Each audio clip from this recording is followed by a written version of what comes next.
Hello again. I'm back with another clock to repair. This one, as you can see, is a pendulum clock. And in the past, I know I've said that repairing these kind of clocks was a one and done thing for me. Once I saw this one, I pretty much couldn't resist getting it. What caught my eye with it, a few things. One was that I found it in a thrift shop for less than $10. The second thing is it was a name that I had not heard before. It's a Westbrook Chime clock. And I noticed that it's made in Korea, and I'm assuming that's South Korea. And the third thing is, although I already have two regulator style clocks, which is what these are known as, they're 7-day clocks. You have to wind them once a week. This one says here it's a 31-day clock. So I thought it would be interesting to have one that you only have to wind up once a month. I stood it up in the store and hooked up the pendulum, which I have here. And it ran for a few minutes, which is when I then took it down. But once I got it home and hung it up on a wall, I realized that after several minutes it stopped running. I then, with the key, tried to wind it up and found that it was totally wound. And there are those who say that these clocks cannot be overwound. If it's not running, it's because it's a problem with the mechanism. However, I thought I would still give it a shot at trying to repair it. And I do know that the first step is you have to let down the spring, totally unwind it, and then try to wind it up again and see if it's going to run. One different thing with this clock that I noticed is usually when you open these up, the whole lid will just open up as one piece, sort of with a hinge on the side here. This one opens the top that way, and the pendulum hangs from here.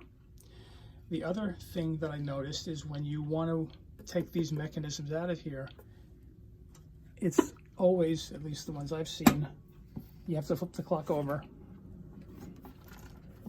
and there'll be screws in the back here to get this back plate out. But I noticed that this one is sort of stapled in all the way around. You really can't get these out. And then when I went back to the front and looked more closely at it, I noticed very small screws around the rim of the dial, here, here, here, and here. So I'm assuming if I take these out, this whole mechanism is going to come out this way. So that's what I'm going to try to work on first. I'll see how easy it is to get those out, and once done, I will continue.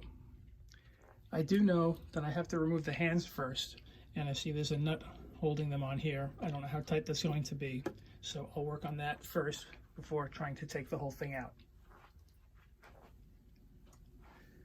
Let's see how easy this is.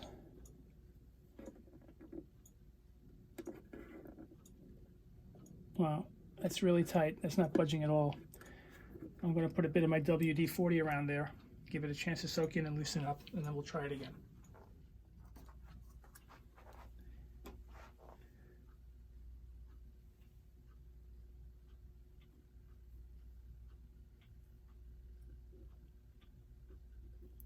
Okay, give that a few minutes.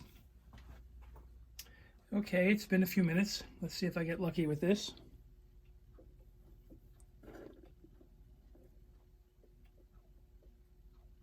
Starting to turn.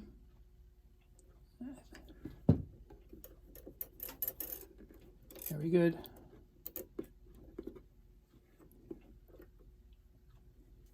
Now for the hour hand.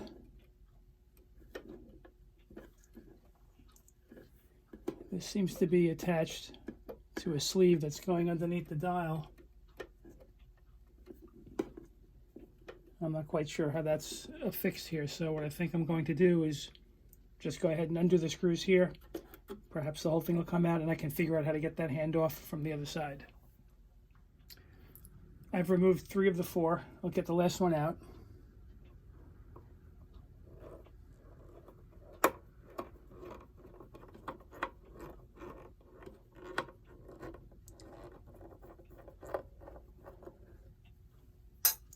And let's see what happens. Okay, the dial definitely is not coming out. I need to work more on figuring out how to get this hour hand off. What I was hoping is that this would be attached to the whole mechanism and it would just come right out.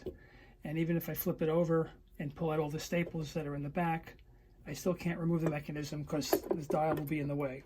So there must be a way to pry this out, and I'll get to work on that. In looking at it more closely, I've realized that this also is a nut, and I should be able to just rotate this off the same as I did the first one.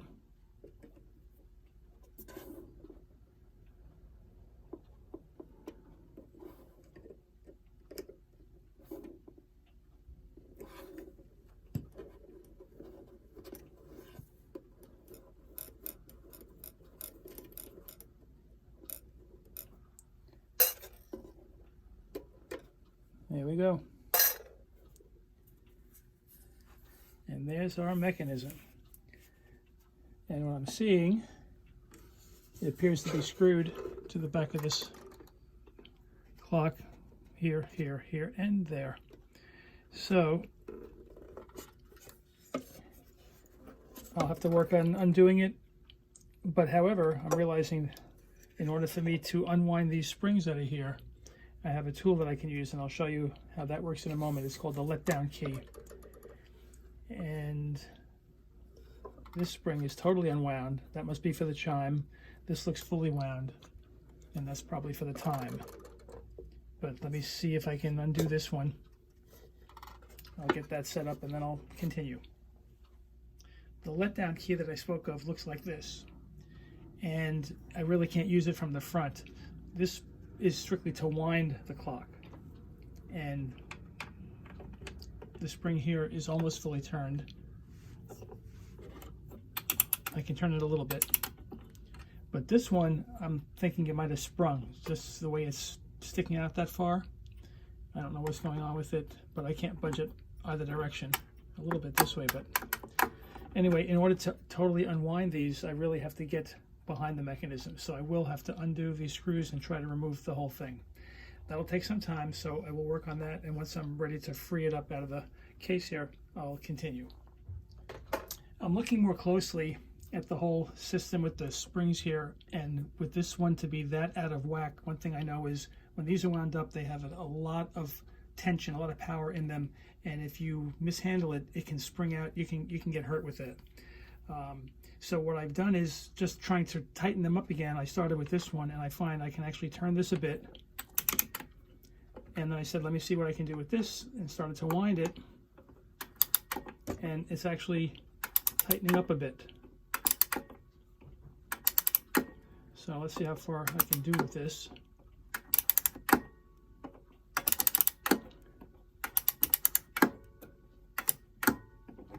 That's not bad. It's almost all the way wound. So I think what I'm going to do is take a break from taking it apart, hang it back up on the wall, and see if it runs. So once I've done that, I will come back and see if it worked. And if it doesn't work, at least I'll feel more comfortable removing this whole mechanism from here without worrying about the springs just flying out at me. I'm going to try to show what I've done here, but as you can see, I have the clock hung up.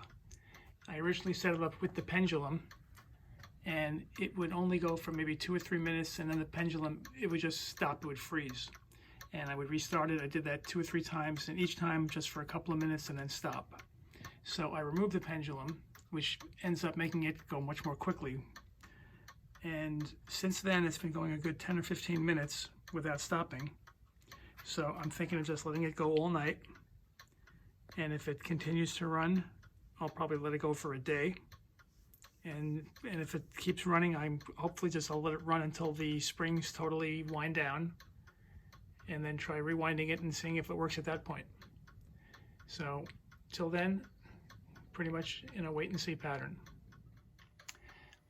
It's been running now for about a day, which is pretty encouraging. What I want to do next is reattach the pendulum and see if it continues to function.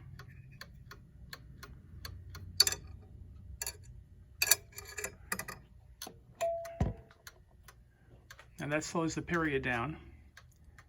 And previously, when I put the pendulum on, it would stop after a few minutes, but I'll let this go and see if it continues to work. I let it run for about a half hour with the pendulum, and it hasn't stopped, so that's a good sign. I have since removed the pendulum, which increases the period. It runs faster now. And my plan at this point is to let it completely unwind. And what I want to see in particular is if the springs expand. If you recall, it was the one on the right was expanded all the way, and I'll try to show it to you, into this wooden notch on the side. It was quite tight, I couldn't even get a finger behind it. And there's a similar notch on the other side. So what I want to see when this is fully unwound is if both springs expand into that notch, if that's why it's there. What's unusual is the other clocks of this type that I have, the springs are totally encased in a housing. I've never seen one where you can actually see the spring. In any event, I'm going to let it fully unwind, and then once I come back at that point, we'll see how the springs look and how easy it is for me to rewind everything. So that will take some time, and at that point we'll continue. It's been running now for about a week and a half without stopping, and I'm noticing that the springs are starting to unwind, and I'll try to show that to you because you can see the gaps beginning to develop in it. Don't know if it's going to expand all the way up against the side of the wood or not, but what I am seeing is that because it's running faster, and based on how often it chimes, it actually chimes every 40 minutes. So it's running about 1/3 faster than normal, which means if it's a 28-day, 4-week clock, I think it's 31 days, it says on the dial, instead of taking 4 weeks or so to run down, it'll only take about 3. So what I want to do next is put the pendulum back on and see if it continues to run without stopping. But I still plan to let the thing wind down all the way. But let's see if I can get the pendulum on here.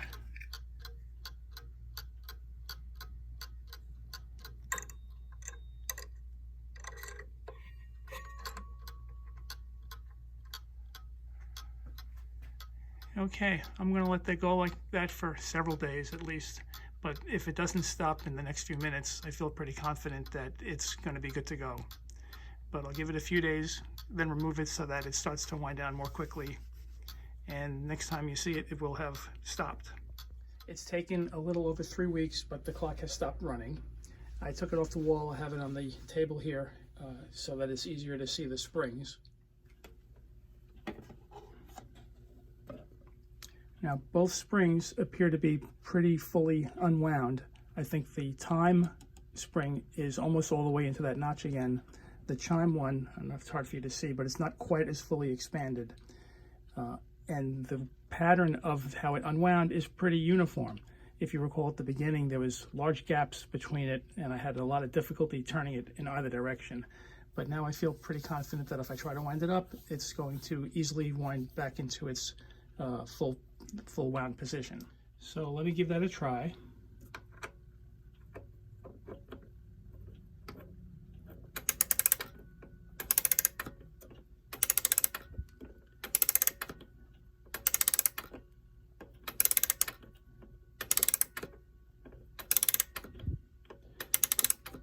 Interesting how the gap is forming again the way it was at the beginning, but we'll keep going.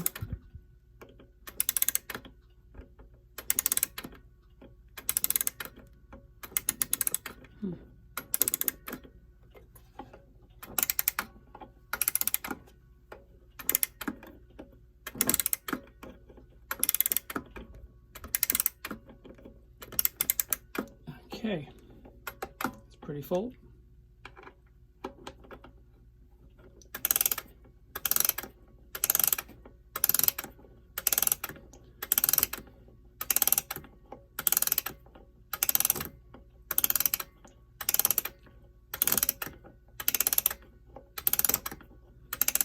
Okay, now I'm going to put it back up on the wall, hang the pendulum, and let it run, and we'll see what happens. I also want to mention that if you notice when I wound it up, the Time wound counterclockwise and the Chime clockwise. Now I have other wind-up clocks, both pendulum and just regular wind-up, and some of them, all the keys turn clockwise. Some of them, one's one way, one's the other way. So for me, I'm never certain which way to wind these things.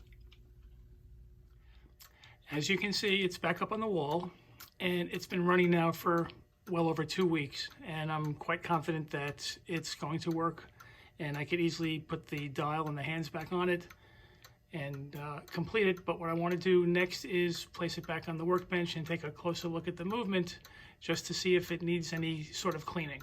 So let me get it off the wall and onto my table, and we'll proceed from there. What I want to do next is check for dirt around the bushings. I'll zoom in so you can see that. And I have it's called pegwood sticks, or also pithwood. It's sort of like a large toothpick.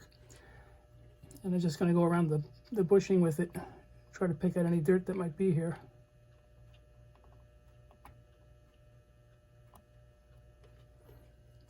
And I think you can see there's definitely dirt in it. Most of the ones I'm seeing have some dirt in them. So I assume not only will there be dirt in the pivots and the bushings on this side of the movement, but on the back plate as well. So I'm going to remove the movement from the case. There's, zoom out a bit for you here, double screws holding it, 1, 2, 3, 4, 5 spots. So I'll undo all those screws and the movement should just come out. So let me start doing that. I'm down to just the last screw.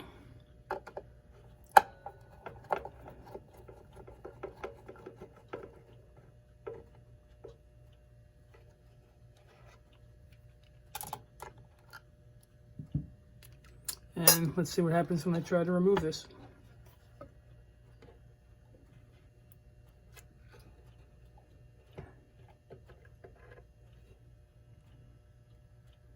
There you go. That's not bad. So what I'm going to work on, all these bushings, all with the pivots, every one of them, I want to look to clean any dirt that I can find, and then I'll lubricate it with some oil, both sides, around the spindle here that holds the spring, wherever I can find it. So that'll take some time. I'll work on that, and once everything is cleaned and lubricated, I will reassemble it back into the case.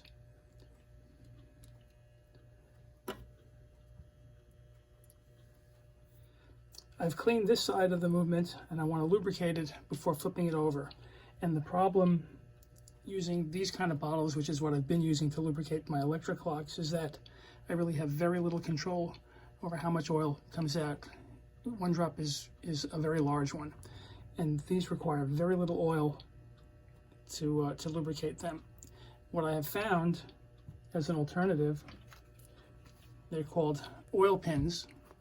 They're very small, very pointy tips on the end of them. See if you can see that. And this gets dipped into a little bit of oil and just dabbed right around the pivots. And I'll show you how that's done. One product that I found, the company is Horace Whitlock. It's a very fine synthetic clock oil.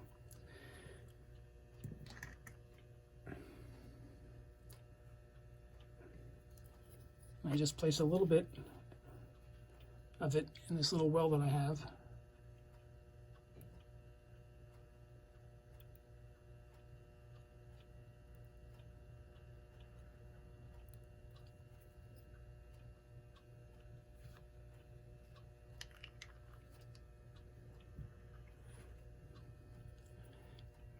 And I just dab the pin into it.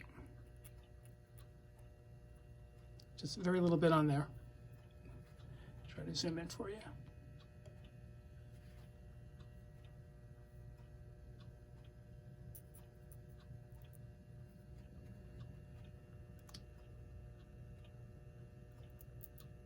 And just place it right around the pivot.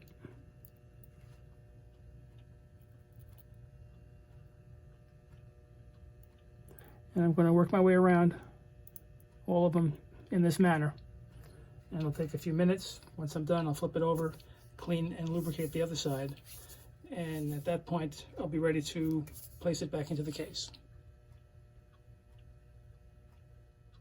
I've cleaned and lubricated both sides of the movement. I got a fair amount of dirt out of it. I think less than what I was expecting to find.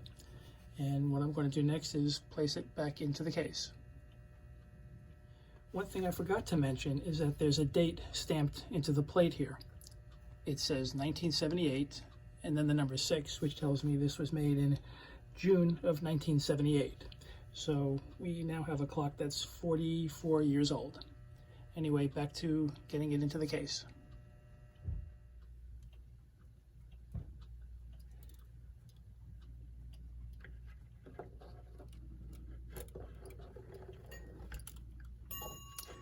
Okay, just have to secure it with the screws now. There's 10 of them.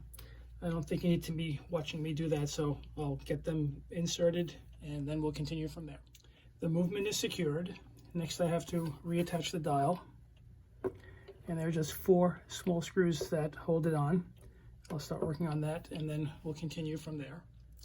The dial is secure. What I want to work on next is positioning the hands. I'll start first with the hour hand. The hands lock in actually one of 2 positions. Right now the hour hand either points to the 4 or to the 10. And the minute hand is either going to be on the 12 or on the 6.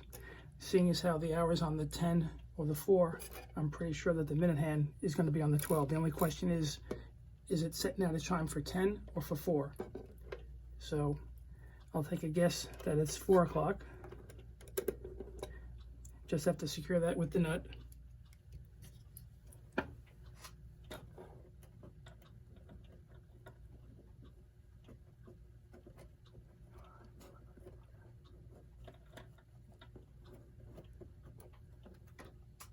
Just tighten it up a little bit.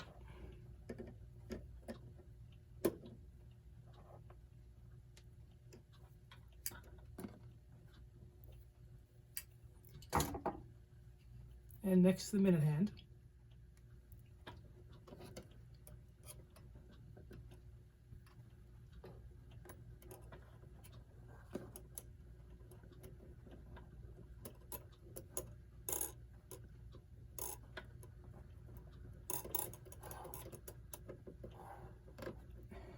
Tighten that one up too.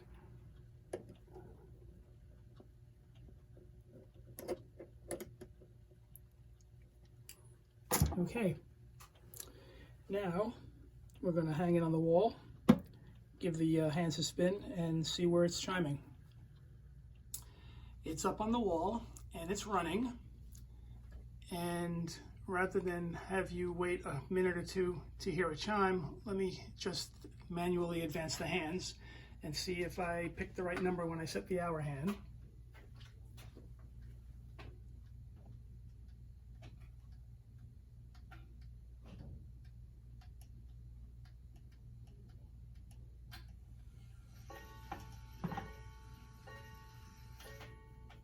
Well, that's the 4 chimes, so I have the right time.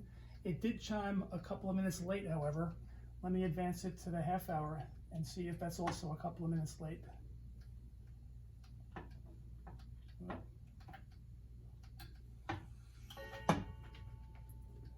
Same thing there. I really don't know why it's off by a couple of minutes. However, it is running. And that pretty much wraps things up with this clock. It's a Westbrook Chime 31-day made in Korea clock from 1978. One thing about my videos, if you have been watching my channel at all, is I pretty much do almost exclusively electric clocks. And this is only my 2nd attempt at a pendulum clock, so I'm not even close to being an expert on them. However, what I've noticed with the electric clock videos, they've gotten hundreds of views, which I thought was kind of cool. But my first, and prior to this, my only pendulum clock video as of August 23rd, 2022, that's received 7,700 views, which tells me there's a lot more people who love these clocks, collect them, repair them, and as a result, I've gotten a lot more comments on that particular clock, mainly telling me everything that I did wrong on it. And I'm sure I'm going to hear those comments on this one, but they're welcome. If anyone knows how I can correct the issue where it's chiming a couple of minutes late, I'd love to hear that. And again, that pretty much wraps things up. Hope you enjoyed this video, and I hope to have some more in the future. Bye for now.